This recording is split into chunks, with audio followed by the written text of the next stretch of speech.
Kamusta mga port? Ano nang balita sa inyo? So for today's video mga port, panibagong laruan na naman ang ating i-unbox at bibigyan ng review. And this one is a must-have for Luffy fans. At ito na nga siya mga port. Here you go. We are going to take a look at this figure. This is the King of Artists Monkey D. Luffy Gear 4. Ito yung Wano Kuni. Si Luffy ay naka Gear 4 na Bounce Man or Bound Man kung tawagin sa form na to. So ang Gear 4 mga aport na Bounce Man ay isa sa mga iconic form ni Luffy. At ang Koa or King of Artists is known for going all out when it comes to details and sculpt. I'll be unboxing this one, show you the closer look at the details at titignan natin at the end of the video. Sasabihin ko sa inyo ang aking honest opinion kung ito ba talaga ay karapat-dapat sa inyong shelves, sa inyong shrine, or easy pass lang ba ang figure na to. So if you enjoy figure reviews, anime content, don't forget to like, subscribe, and let's get into it. Alright? Starting with the box. Alright, King of Artists always keeps things clean but premium, and this one, it's no exception. On the front, you get a big image of Gear 4 Bounce Man Luffy, and right away, you can tell this figure is gonna have some serious presence. The sides and back show different angles of the figure, highlighting the pose, the muscle definition, and that signature inflated Gear 4 look.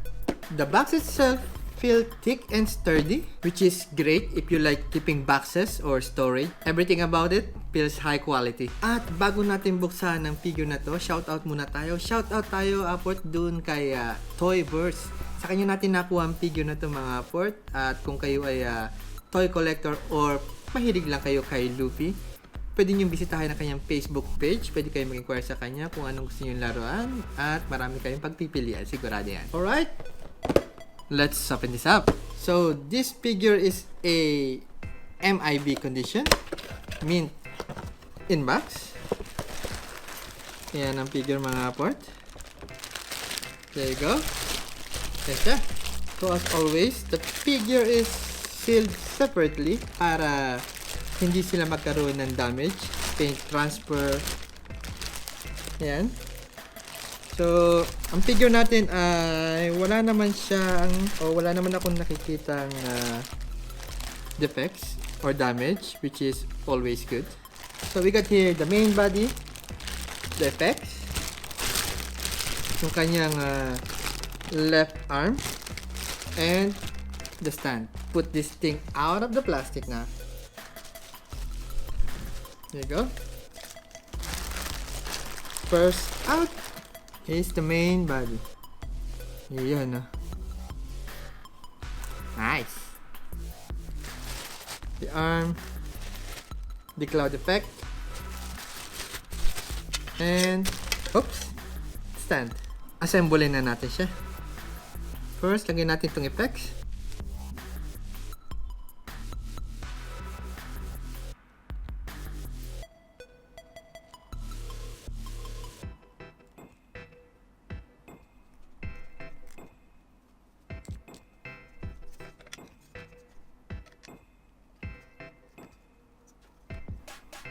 Nice. This thing already looks insane. First, let's talk about the sculpt. Because King of Artists absolutely went crazy here. The muscle definition is ridiculous. In the best way.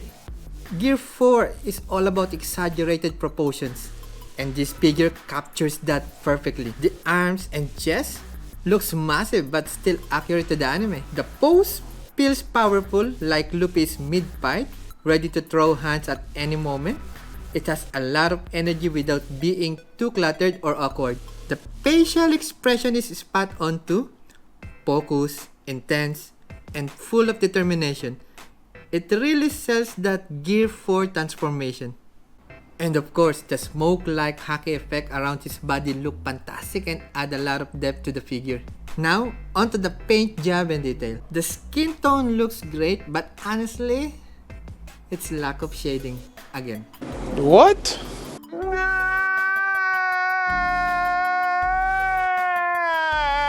Pero napakadaming details sa figure na to. Like nung kanyang smoke like hockey pecs. Tapos yung mga lines sa kanyang outfit. Ang outfit niya is from Wano Arc, mga aport. Nung kinalaban niya si Kaido. Ang sa panagustuhan ko rito, pati yung kanyang sword. Ayan, kasama pa. Ang ganda.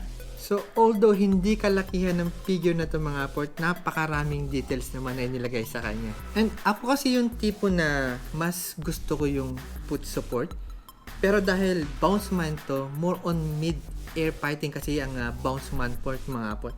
Kaya yan, meron siyang stand. At ang ayoko talaga sa stand is medyo matakot siya sa space pagdating sa shelf. Pero kung usapang attention lang or yung figure na eye-catching mga port, siguradong hindi papahuli ang isa na to pag nasa shelf nyo na. So, final thoughts. Is the Monkey D. Luffy Gear 4 King of Artists worth it? In my opinion, 100%. Yes. The scalp is top tier.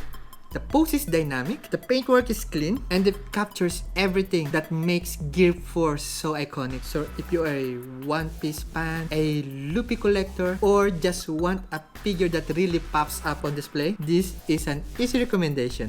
Let me know in the comment what you think about this figure, and which Luffy form you like the most. So yung mga port, bigyan naman natin siya ngayon ng isang size comparison, pero bago natin gawin yan is side by side muna natin siya sa kanyang cassette, syempre. Yun. So, itong King of Artists, Monkey D. Luffy Gear 4, ito naman yung kanyang Snake Man. So, set silang dalawa mga port, as you can see. Talagang napakaganda naman pagtabihin. So, yan ang kanilang side by side. At ngayon, tignan natin ang kanyang size comparison sa may Maximatic. Isa pa rin napakalaking figure nito as ang Maximatic figure ay talaga namang napakalaki niya. Yan, para silang merong stand.